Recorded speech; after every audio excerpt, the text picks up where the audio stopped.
Hi, this is a teaser video of a matrix-based Bayesian network.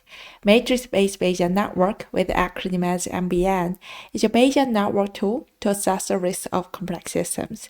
In this video, I will explain the challenges in the task, which are the motivation of developing MBN. To illustrate the problem, let us consider the UK rail network. When some local incidents take place, the impact propagates throughout the network through an interconnected route. All these propagation processes have significant uncertainties arising from various sources like passenger demands and train runtime.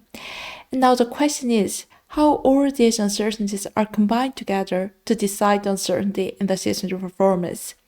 This example was mapped based on the data on the 9th of April in 2024, and the figure shows the complex propagations of disruptions throughout the network.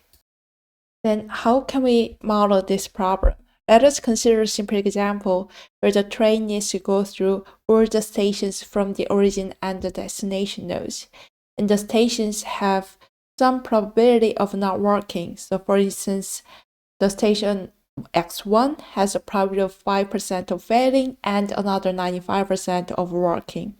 Other components have similar probability distributions as illustrated at the top. Then to bring in all these component events and the system event into one probabilistic model, we can use Bayesian network. In Bayesian network, each random variable is modeled as a structural node, and directional edges can represent the directional dependence between random variables. It is convenient that causal relationships are a subset of directional dependence, so we can use known causal relationships to model the dependence between random variables in a Bayesian network graph. In this example, the system state is determined by the joint state of the components, so we can simply add edges that head from each component to the system event.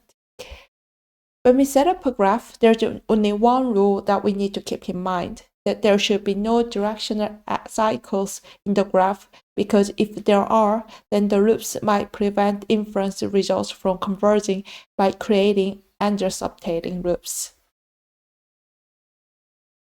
Then what if we have more variables to include? Here is where the advantage of Bayesian network becomes useful. If we have a hazard variable that affects all components, then we can simply add a hazard node that heads toward all these components. If we have a deterioration element for each component, then we can add a deterioration node for each component as its parent node. We can even add an inspection node for each deterioration node. In this case, we can use inference algorithms to process inspection information coming through the nodes back to the other variables in the Bayesian network, and we can update the other nodes' probabilities thereby. Bayesian network's inference algorithms will be explained in later videos. Once we set up a Bayesian network graph, we need to assign each node a probability distribution conditional on its parent nodes. In this example, the component events do not have any parent nodes, so each event's probability distribution includes only themselves. Conventionally, a distribution is represented by a table that enumerates all possible combinations. In this case, there are only two states to enumerate, 0 that represents a component's failure and 1 that represents the survivor of the component. And the probabilities can be stored with the corresponding state in the tables. However, the challenge arises when we try to quantify the probability distribution of the system event, which by definition have all component events as its parent nodes. If the components take binary state, which is the simplest case, the number of possible combinations is 2 to the power of n plus 1. If there are 30 components, then we end up having 1 billion parameters. While 30 is not a large number for real-world infrastructure networks, 1 billion is already an impossible number for an ordinary desktop. The most common solution is the probability-based sampling. While sampling offers unique advantages for some problems, for some other problems, it might not be the most effective tool. The first limitation is that sampling has a different computational bottleneck compared to analytical methods, which is the probability to estimate. For instance, let us consider Monte Carlo simulation, a vanilla sampling method. When applying MCS, the coefficient of variance is often used as a measure of confidence to decide the appropriate number of samples. Coefficient of variance is defined as the ratio between the standard deviation and the target probability. Using the formula for the variance of an MCS estimate, we can derive this formula. And since a target probability is usually much less than 1, this formula can be approximated as the last formula, which is the square root of 1 divided by the number of samples and the target probability. In other words, the required number of samples is the same as 1 divided by the target probability and the square of coefficient of variance.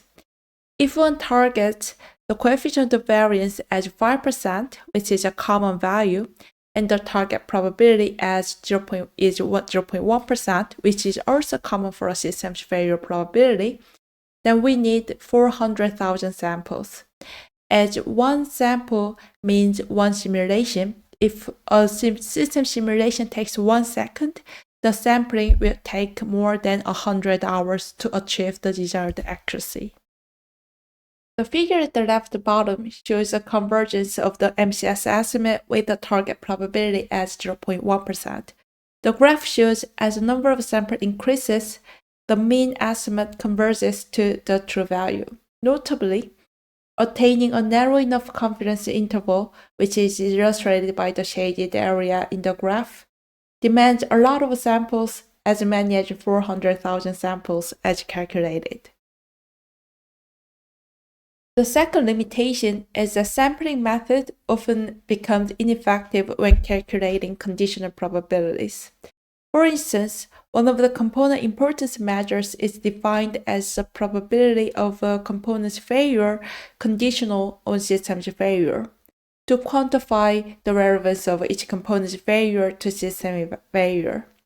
To estimate this probability by sampling, samples that do not represent system failure need to be discarded. In other words, the effective number of samples is reduced by the factor of system failure probability, which can be as low as 0.1% as in our previous example. This is a great limitation considering that conditional probabilities provide useful insights for decision making. The last limitation to note is that whenever probabilities change, sampling needs to be done again. In other words, a set of samples that were generated by a probability distribution cannot be recycled to represent a different probability distribution. This is problematic for risk assessment because during assessment, hazard scenarios always change and data are continuously updated, which changes the probability distributions all the time. To avoid using sampling techniques while still handling large-scale systems, matrix-based Bayesian network (MBN) was proposed as a Bayesian network tool for analysis of complex systems.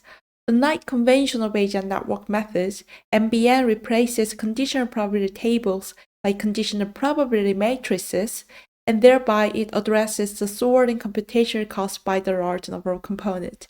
In the next video, I will explain how MBN works.